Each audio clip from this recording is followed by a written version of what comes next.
पालकमंत्री आपापल्या भागामध्ये झेंडे फडकवतात, फडकवू द्या. पण याच्यामुळे हे जे कोण शिंदे गटाचे लोक आहेत त्यांची लायकी काय हे देवेंद्र फडणवीस यांनी दाखवून दिलं.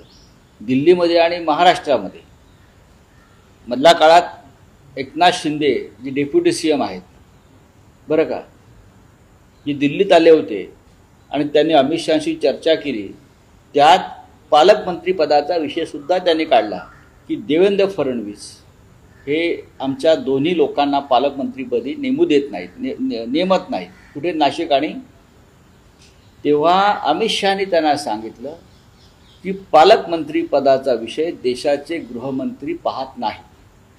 पालकमंत्रीपदी कोणाला नेमायचं हा राज्याच्या मुख्यमंत्र्यांचा अधिकार असतो. तो मैं उस बारे में मुख्यमंत्री को कोई सूचना नहीं दे सकता. आणि देशाचं गृह मंत्रालय पालकमंत्रीपदी कोणी बसावं हे सांगण्यासाठी नाही. हे अमित शहानी डेप्युटी CM मिंदेच्या तोंडावर सांगितलं. हे खरं आहे की नाही जाऊन तुम्ही विचारा.